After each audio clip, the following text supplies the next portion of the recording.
Bismillahirrahmanirrahim. Laqad sadaqallahu rasulahu ru'ya bil haqq latadkhulunna al-masjidal haram inşaallah.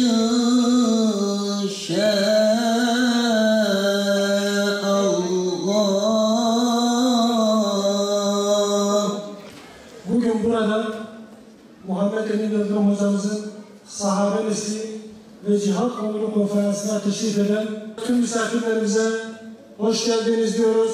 Sevincimize sevinç kattınız. Sığınak, zayıfa dayanak, acize kuvvet ol. Cihad eyledik 7 düveliyle dünyada. Sonra tuhaf günler geldi. Hakkın kalası coğrafyamızda Hakka yabancı sesler yükseldi. Bu da yetmedi. Bizi içten düşürmeye kalkıştılar. Allah'a hamd ediyorum. Bu güzel memleketin şu güzel beldesinde, Batman'da beni şöyle güzel bir toplulukla bir araya getirdiği için. Batman'da biz gür bir seda bir başka isme göndermek durumundayız. Değersiz dallarda beni asmanıza perva etmem, muhakkak ki benim ölümüm din ve İslam içindir diyen Şeyh Said'e de selam olsun.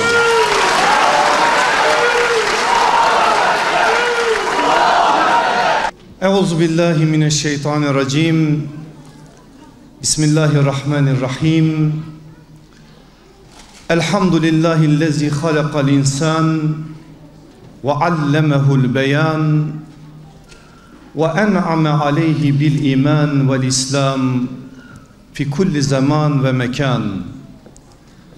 Vessalatu vesselamu ala hayril enam seyyidina Muhammedin sallallahu aleyhi ve sellem ve ala alihi ve ashabihi ve etbaihi ecmain. Cihat konusunu konuşacağım ve Batman'da konuşacağım. Batman cihada uzak bir yer değil ki. Ben nice güzel insanlar tanıdım bu topraklarda, hayatları cihat oldu ve sonları da şehadetle noktalandı. Onun için Batman ve cihat dediğim zaman söz zemine uygun olarak gelecek size. Yani makal ile makam örtüşecek. Öyle güzel örtüşecek ki söylediklerimin çoğunun havada kalmayacağını umuyorum. Allah aşkına Kudüs'ün hali ortada. Mescid-i Aksa'sı işgal altında olan bu ümmetin fertlerine 8 saat uyumak haramdır. İster bu sözüm ağır gelsin size, ister bu sözü yüzüme çarpın, ama ne yapayım ki bu hakikati benim size haykırmam gerekir. Coğrafyalarımızın dört bir tarafında sıkıntıların olduğu bir zeminde biz eğer kalkar da küçük işlerin peşine düşersek, asli sevdalarımızı dünyalık bazı şeylere kurban edersek, olması gereken şeyleri hayatlarımızda diriltmez de başka işlerin arkasında hayatımızı geçirirsek, emin olun benim güzel kardeşlerim, başta ben olmak üzere bunun hesabını yarın Allah'a veremeyiz. Benim güzel kardeşlerim, bana deseniz ki ashab-ı kiram efendilerimizi bize 5 cümlede özetle, benim size söyleyeceğim 5 cümle şu: sahabe nesli her biri birer iman kahramanı olan bir nesildi. Sahabe nesli her biri birer ahlak abidesi olan bir nesildi. Sahabe nesli dediğimiz o neslin her biri ibadet iştiyakı ile yanan bir nesildi. Sahabe nesli dediğimiz o nesil, konumuz bu zaten, cihadı aşka dönüştürmüş bir nesildi. Sahabe nesli dediğimiz o nesil, cihadın bir meyvesi olan şehadet sevdasını en büyük sevda olarak edinmiş bir nesildi. Öyleyse eğer biz onlardan çok şey öğreneceğiz. İman adına çok şey öğreneceğiz. Ahlak adına çok şey öğreneceğiz. İbadet iştiyakı noktasında çok şey öğreneceğiz. Cihat aşkı noktasında çok şey öğreneceğiz. Ve inşallah dualarımızın başındadır şehadet. Allah hepimize nasip eylesin. Şehit gibi yaşadıktan sonra o olacak bir şey. Önce bizi şahit, sonra bizi şehit kılsın. O sevda adına da onlardan çok şey öğreneceğiz. Dikkatinizi çekiyor mu bilmiyorum. Bakın Batı eskiden bazı Müslümanları ifade etmek için radikalizm diye bir kavram kullanırdı. Şu anda kullanmıyorlar. Fundamentalizm diyorlardı, onu da kullanmıyorlar. Ne diyorlar biliyor musunuz? Cihadizm diyorlar. Bizim cihat kavramımızı şu anda kirletiyorlar. Onlar ehli küfür, yapacakları zaten belli, onu yapacaklar. Ama gelin görün ki kendini Müslüman olarak tanımlayan insanlar da cihat kavramına zulmediyor. Şu memleket çerçevesinde konuşayım ben. Şu anda cihat kavramına 3 farklı yaklaşım var. Birinci yaklaşım, kavramın muhtevasının içini tamamen boşaltanlar. Cihat mı? Öyle bir şey yok zaten. Ne cihatı? Adam mesela 5 sene 10 sene kürsülerden konuşur. Bir kez söz cihada gelmez. Her şey anlatır, her şey konuşur ama cihat yoktur onun gündeminde. Çünkü öyle bir kavramı konuşmaya ihtiyaç hissetmez. Ya kavramın içini tamamen boşaltmıştır ya da birilerini ürkütmeyelim, aman kimseyi korkutmayalım, aman bu kavramı konuşup da başımıza iş açmayalım diyerek bu kavramı silmiştir zihninden. Bir kesim de var, cihat kavramının anlamı onlar için kıtal. Cihat eşittir savaş. Böyle bir şey de yok. Savaşın kavramı belli. Söyledim, kıtal. Var mı İslam'da savaş? Birilerine hoş gözükmek için savaş mavaş yok arkadaş. İslam hoşgörü dini midir mi diyeceğiz? Hayır. İslam yeri ve zamanı geldiğinde savaşı da ortaya koymuş ve bunu da konuşmuştur. Ama ahlakını ortaya koyarak konuşmuştur. Evet, iman ettiğimiz kitap Es-sulhu hayrun demiştir. Barış hayırlıdır. Çünkü İslam barış dinidir, selamet dinidir. Savaşı en son seçenek olarak konuşur İslam. Ama yeri geldiği zaman insanın yaşadığı bir dünyada savaş kaçınılmaz. İslam bütün şartları zorlar.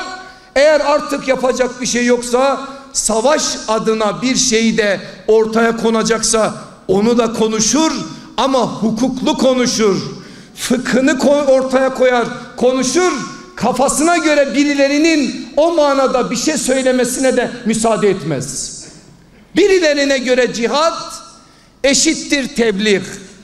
Eğer tebliğ yapıyorsan cihat ediyorsun. Davet zaten cihattır. Dolayısıyla cihat dediğiniz şey başka bir anlama gelmez. Hayır benim güzel kardeşlerim. Bu 3 tane yaklaşım da eksik ve hatalı yaklaşımdır. Cihat dediğiniz kavramın kökü cehddir. Cehdin anlamı ise gücünün son noktasına kadar Allah adına ve Allah namına gayret göstermektir. Bu gayret mal ile olur. Bu gayret ilim ile olur. Bu gayret beden ile olur. Bu gayret kalem ile olur. Yeri ve zamanı geldiğinde kaçınılmaz olursa eğer savaş, bu gayret savaş meydanlarında da olur. Dolayısıyla cihat dediğiniz kavram cami bir kavramdır, geniş bir kavramdır. O kavramın içerisinde tebliğ de var, davet de var, savaş da var. Yeri ve zamanı geldiğinde, ona ait şeyler ortaya çıktığında, bu manada bazı şeyler gerekli hale geldiğinde o da ortaya çıkar, o da konuşulur. Dolayısıyla bir alana hapsedilebilecek bir tanımı yoktur cihadın. Buradan yola çıkarak ben unutmayacağınız size bir cihat tanımı vermek istiyorum. Alimlerimiz bütün tanımlardan yola çıkarak demişlerdir ki cihat insan ile İslam arasındaki engelleri kaldırmaktır. İslam'la insan arasında engel var. O engeli kaldırma adına ortaya koyduğunuz her türlü cehd, mücadele, gayret cihattır. Eğer ben de bir insansam, benim İslam'la aramda da bazı engeller varsa, nefsimle yaptığım bu mücadelenin adı da cihattır. Dolayısıyla nefisle yapılan cihat da bu kapsama girer. Çünkü cihat yapabilmem için, kulluk yapabilmem için eğer bazı engeller varsa ve o engelleri kaldırırsam, nefsimle yaptığım o mücadelenin adı da cihat oluyor. Aklım, ilim noktasında yaptığım bazı şeyler var. Bakın içtihat aynı kökten. Müştehit onun için ona söylenir. Eğer akılla bu manada bir mücadele, bir cihat veriliyorsa onun adı da cihattır. Onu yapan da mücahittir. Dolayısıyla cami kavram dememiz biraz da buradan kaynaklanıyor. Bütün bunları bilerek konuştuğumuz zaman meseleyi daha farklı ve daha doğru bir biçimde anlamış oluruz. Bize 6 tane şey lazım cihat için. Birinci olarak selim bir niyet lazım. Cihat için selim bir niyet sadece ve sadece attığın her adımı, söylediğin her sözü, yaptığın her işi alemlerin Rabbi olan Allah için yapmaktır. Bize lazım olan ikinci şey nedir biliyor musunuz? Ehliyet sahibi bir rehber. Bu iş rehbersiz olmaz. Sana neyin öncelikli olduğunu bu işi bilen alim birisinin söylemesi lazım. Bu manada önümüzde cihat adına bize yol gösterecek tecrübe sahibi, ilim sahibi, irfan sahibi, tabii ki cihat sahibi alimlere ihtiyacımız var. Üçüncüsü, bize kapsamlı bir fıkıh lazım. Bizim fıkıh kitaplarımız ortaya koyuyor.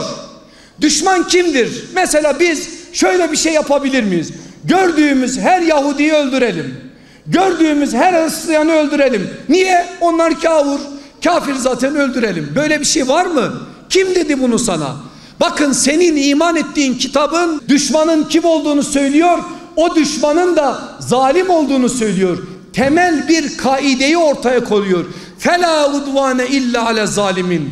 Zalimlerden başkasına düşmanlık yoktur diyor.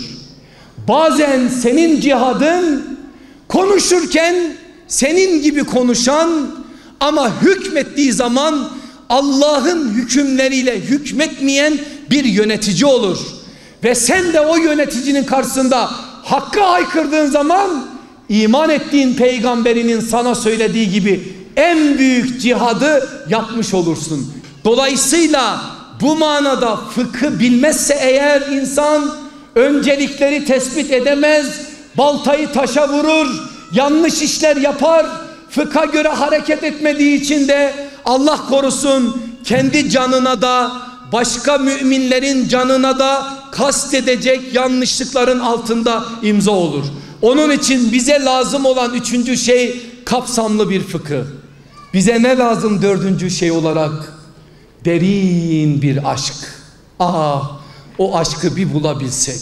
Allah hepimize nasip etsin. Gecemizi gündüzümüze katarak İslam adına koşturacağımız bir aşk bize nasip etsin. O oldu mu aşıkın önünde dağ mı dayanır? Yol mu dayanır? Düşman mı dayanır? Engel mi dayanır? Bahane mi dayanır? Ne dayanabilir ki? Aşık maşukuna koymuş gönlüne onu. Başka bir sevda yok ki. Gecesini gündüzünü onunla haşır neşir eder. Sonunda da o güzel yüzlü ölüme, şahadete kavuşmuş olur. Onun için bize lazım olan şey, dördüncü şey, derin bir aşk. Beşinci şey, cihat edeceğiz değil mi? Hakkıyla o cihadın sorumluluğunu yerine getirecek bir hazırlık bize lazım. Hazırlık olmadan olmuyor. Allah kendi dinine hizmette, bu manada, bu işte gerçekten derin bir ızdırabı olanı ancak seçiyor. Onun için bize lazım olan beşinci şey de budur. O cihat sorumluluğunu yerine getirme adına yapmamız gereken hazırlık. Sonuncusu da şu benim güzel kardeşlerim. Bize güçlü bir sebat lazım. Sarsılmadan, yorulmadan, rüzgar farklı farklı yerlerden estiğinde yelkenleri indirmeden. Bugün varlıkla imtihan ediliyoruz. Varlıkla imtihan edildiğimiz için rahatız. O rahat rehavete kapı açmadan, sebat dediğiniz şey, rüzgar nereden eserse essin, sorumluluğunu yerine getirecek bir aşkı o insana yüklediği için sebatına aykırı davranmaz. Sebat onda bambaşka bir yere gelmiştir. İnşallah bu 6 tane mesele bizim de meselemiz olsun. Madem bizim de cihat gibi bir hedefimiz var, bu 6 tane meseleyi azık olarak edinelim. Allah bu manada bizlere yardım etsin. Bu meydanları cihat meydanlarına dönüştürelim. Nicelerini İslam'la buluşturalım. Nicelerinin gönlünde var olan yanlış şeyleri izale edelim. Rabbimizin huzuruna bu cihat sorumluluğunun hakkını yerine getirmiş olarak gitmiş olalım. Hepimizi Mevla bu çizgiye taşısın inşallah.